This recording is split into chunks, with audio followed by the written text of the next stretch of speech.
j'ai pris connaissance de ça au cours des dernières heures. État de l'énergie au Québec, c'est produit à la chaire de gestion du secteur de l'énergie du HEC. Vous pouvez pas, si vous vous intéressez un tant soit peu à toutes les questions pétrole, gaz naturel, électricité, Hydro-Québec, changement climatique, tout ce qui touche l'énergie, vous ne pouvez pas avoir un dossier plus précieux que ça entre les mains. Tout est là-dedans, le Québec décortiqué de fond en comble dans tout ce que nous, les citoyens, comme automobilistes, le chauffage dans nos maisons, tout est là-dedans. Pierre-Olivier Pinault, un des auteurs titulaires de la chaire de gestion du secteur de l'énergie qui est avec nous. Bonjour. Bonjour. On peut pas passer à travers tout ça, c'est plein de tableaux, c'est plein d'infos super importantes, mais il y en a quand même qui touchent des sujets d'actualité. La première chose, on est à Paris, changement climatique. Est-ce qu'on, comme peuple, les Québécois, est-ce qu'on consomme plus ou moins d'énergie que, mettons, il y a 20 ans? Non, on a augmenté, globalement, on a augmenté de 10% notre consommation d'énergie. Mais évidemment, il y a eu l'accroissement de la population, une économie plus prospère aussi en 20 ans. Donc, c'est un bon résultat, seulement 10% de plus d'économie. Donc, c'est un bon résultat quand même, ça. Ça a quand même limité une croissance trop importante. Parce qu'on a la population a augmenté de 16% sur les 22 dernières années. Et chaque citoyen consomme au total un petit peu moins d'énergie. Ah, exactement. C'est quoi les principales mesures? Si on avait une ou deux affaires qu'on a améliorées dans nos comportements de société qui auraient joué là-dessus?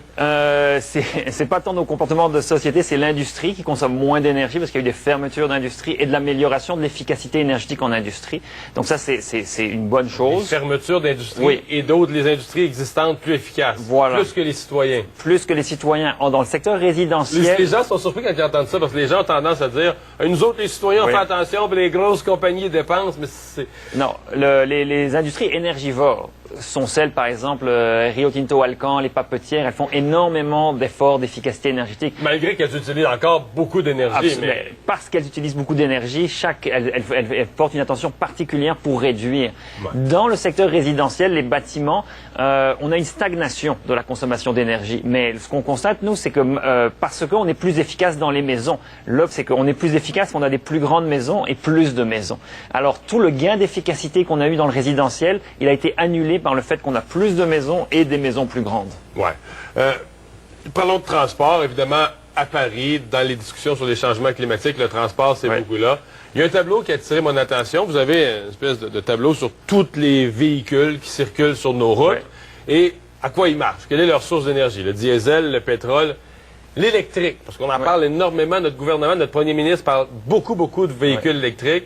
0,5 %, donc un demi de 1 %. Tout à fait. C'est une très faible part de marché. Et ça, c'est essentiellement, c'est même pas les voitures électriques, ça c'est le métro de Montréal qui va utiliser l'électricité en transport. Et qui vient créer ce petit pourcentage-là. Exactement. Donc, je lance ça. Mettons que notre gouvernement il fait des plans extraordinaires.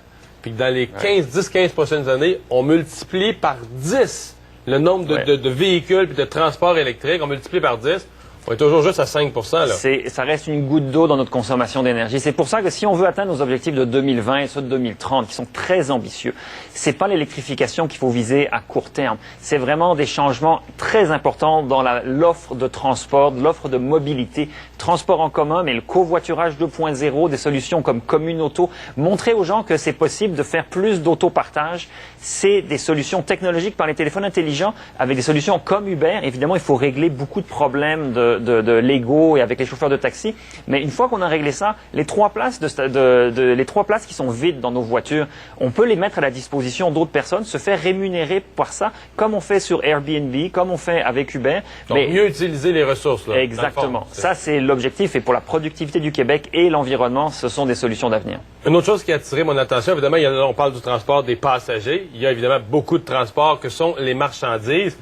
90 à 2012, la charge de marchandises transportées au Québec, ça m'a surpris. Doublé. Doublé. Les camions sont il n'y a pas tellement plus de gros camions lourds sur les routes, mais ils sont 2 fois plus gros.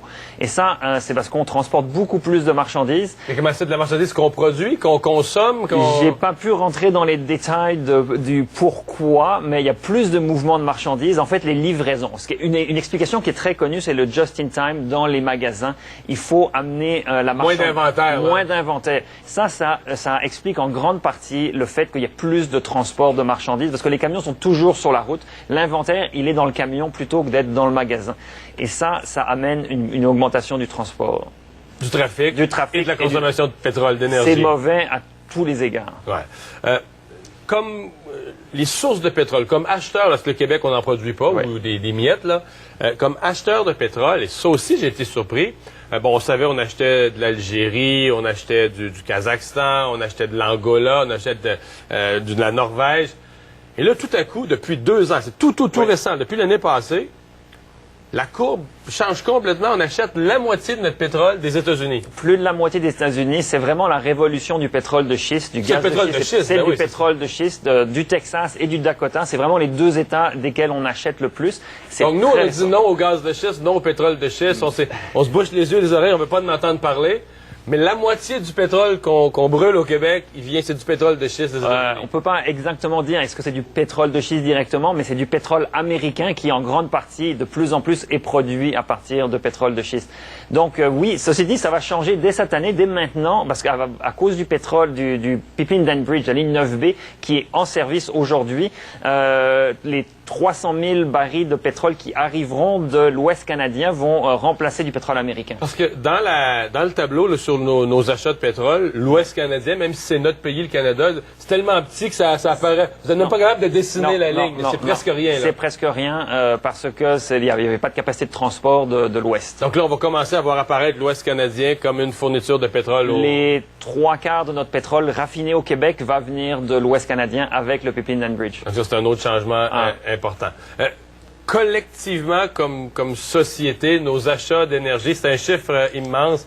Ouais. C'est 15 milliards, dont à peu près presque les 3/4, c'est de l'importation. Là. Absolument. Mais ça, en fait, ce sont les dépenses des ménages. C'est ce que les ménages dépensent, sortent de leur poche pour l'énergie. Ça ne compte pas ce que l'industrie achète. C'est les ménages 15 milliards. Et l'autre chiffre qui est très impressionnant, à mon sens, c'est les ménages dépensent 15 milliards en essence, en électricité, en gaz naturel, un peu en bois de chauffage, mais ils dépensent un autre 28 milliards en véhicules par année. En véhicules, en assurance de véhicules, en pneus, en entretien de véhicules. 28 milliards qui sortent de la poche des ménages pour accumuler des véhicules qui servent de moins en moins, parce que c'est une tendance qu'on a. Comme on a de plus en plus de véhicules au Québec, le kilométrage de chaque véhicule diminue avec les années. Parce qu'on peut pas passer son temps dans cette voiture. On passe moins d'1 heure en moyenne dans un véhicule au Québec.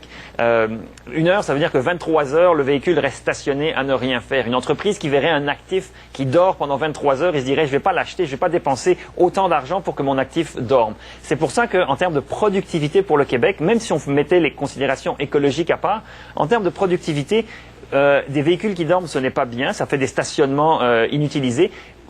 À mettre dans les voitures de façon volontaire par le covoiturage 2.0, le téléphone intelligent, c'est des solutions qui peuvent se déployer à court terme et nous rendre tous plus riches. Dernière question sur votre rapport. On y trouve évidemment une autre source d'énergie importante, le gaz naturel, qui, pour l'instant, on a encouragé les gens à remplacer des sources d'énergie plus polluantes pour aller vers le gaz naturel. M. Couillard nous parlait de la fin complète du gaz naturel vers 2050. Est-ce que vous apparaît réaliste un objectif comme ça en regard des chiffres que vous avez?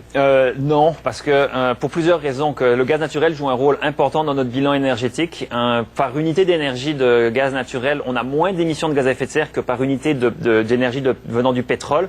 Donc, on a des choix. De tous les hydrocarbures, c'est quand même un des moins pires, si on peut dire, absolument, le gaz naturel. Absolument. Et l'autre avantage, c'est qu'on peut faire du gaz naturel renouvelable. On en fait avec la biométhanisation, les déchets, on en tire du méthane, qui est du gaz naturel. Oui, dans mon village natal, il y a ça. C'est un des exemples que vous avez dans le rapport, dans un immense dépotoir où on met les vidanges depuis des années. Présentement, on produit du gaz. Absolument. Ça se fait en transport, ça se fait à Montréal, ça se fait de plus en plus. Le gouvernement du Québec a un programme d'ici 2020 d'interdire l'enfouissement de matière organique. Cette matière organique, ça peut être autant de gaz naturel qu'on en sort. Ça ne pourra pas satisfaire tous nos besoins en gaz naturel, mais c'est malgré tout non négligeable. On peut aussi en produire d'autres manières, du gaz naturel renouvelable, des technologies un peu innovatrices. Donc, on ne pourra pas sortir du gaz naturel, d'autant plus qu'on en a besoin et on ne peut pas tout faire à la fois. Alors, 2050, zéro gaz naturel, malheureusement ou heureusement, non. J'ai une dernière question, vous n'êtes pas obligé de répondre. C'est un rapport complet. C'est un vrai portrait de l'énergie au Québec que tous les médias... On a besoin de ça. Des fois, on parle des affaires, on va aller vérifier les chiffres. Ça serait pas au ministère de faire ça? Oui, le ministère de l'Énergie et des Ressources Je me naturelles suis posé la question. ne le fait plus depuis 2004. On en parle dans le rapport. On a un petit pas un éditorial, mais une page d'introduction où on dit malheureusement les gouvernements ont désinvesti dans l'information en énergie. Je pense que c'est important. Mes partenaires de la chaire au secteur de l'énergie, on a décidé de le faire, de le produire. C'est HEC Montréal qui produit avec mon équipe ce rapport-là. On le fait parce que c'est important de le faire, mais évidemment, ça serait au gouvernement, d'autres gouvernements. La Suisse a un rapport que j'ai consulté récemment, extraordinaire. La Suisse, c'est 8 millions d'habitants. Le Québec, on est aussi 8 millions d'habitants. Le rapport suisse est à des années-lumière de ce que le gouvernement québécois produit. Merci d'avoir été là. Ça me fait plaisir. Au revoir. On va s'arrêter pour une